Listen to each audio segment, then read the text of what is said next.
The laughter was cruel, echoing through the empty fields like a storm rolling in. Anna's hands were bound tightly with rough rope, her back pressed against the cold wooden fence. Dust swirled in the air as the farm boys jeered at her, their faces twisted with pride in their cruelty. She had grown up among them, always mocked for being poor, for her patched dresses, for the simple meals she carried to school, but never had their hatred sunk this low. That evening, under the fading sunlight, they left her tied like an animal, helpless and humiliated, the rope cutting into her skin. Anna tried to be strong, but tears burned her eyes. The whispers of the wind across the wheat fields carried her sobs, prayers for someone to hear. Her heart pounded with both fear and shame, not for herself, but for how her husband, Daniel, might see her if he discovered this. Daniel was no ordinary man. He was quiet, humble, but there was fire beneath his silence, a storm beneath his calm eyes. By the time Daniel returned from the town with supplies, the sun had nearly set. He saw the torn ground, the scuff marks of boots, and then Anna, her face streaked with tears, her wrists raw from struggling, her body trembling not from weakness but from the sting of betrayal. He rushed forward, cutting the ropes with his knife, his hands gentle as he pulled her into his arms. She tried to speak, but the sobs came stronger. Daniel held her until she quieted, his own eyes locked on the horizon where the bullies' laughter still seemed to hang. "Who did this?" His voice was low, calm, but Anna flinched because she knew that calm was more dangerous than rage. She tried to tell him to leave it, that she didn't want more pain, but Daniel kissed her forehead and whispered, "No one ties my wife like an animal and walks away. No one." The next morning, the bullies strutted through town as if their cruelty had been a game, but word had already spread. Farmers shook their heads, townsfolk whispered, and an unease grew in the air. Daniel didn't storm into town with fists or threats. Instead, he worked silently, building something in his barn day after day. Anna watched him with a mix of fear and love, knowing he wasn't the kind of man to let wounds like this fade. When the day of reckoning came, it wasn't fists they faced.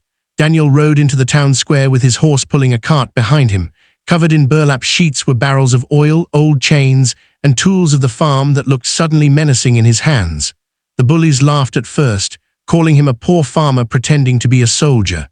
But their laughter died when Daniel lit a torch and drove it deep into the ground in front of them. Flames roared, the barrels of oil catching sparks, fire encircling the men until the heat singed their hair and panic twisted their smirks into screams. "Do you feel helpless now?" Daniel's voice cut through the crackle of fire. "Do you know what it's like to be tied down, mocked, treated as less than human?" The bullies shook, begging, their arrogance burned away with the smoke rising into the sky. Daniel didn't touch them, didn't strike them, but he let the fire speak for him. His revenge was not in blood, it was in terror, in showing them what it felt like to choke on fear. When he finally doused the flames and broke the circle, the boys collapsed, trembling and humbled, their pride scorched to ashes. But Daniel wasn't done. He walked to the church that evening with Anna's hand in his, and in front of the town he spoke. "Every man, every woman deserves dignity. If you strip it from someone, you are not strong, you are weak. Today I showed those who tormented my wife what weakness feels like, but let this end here.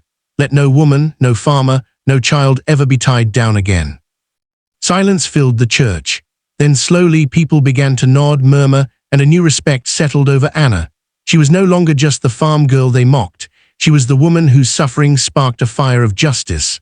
And Daniel, quiet, humble Daniel, became a man whose vengeance had shaken the town to its core, not through destruction, but through unshakable love for his wife.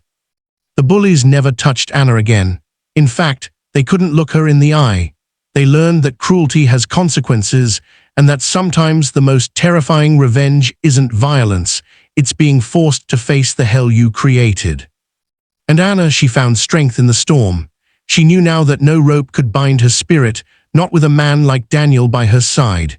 Together, they rebuilt, they healed, and they showed the world that love is fiercer than hate, and that the fire of justice, once lit, cannot be put out.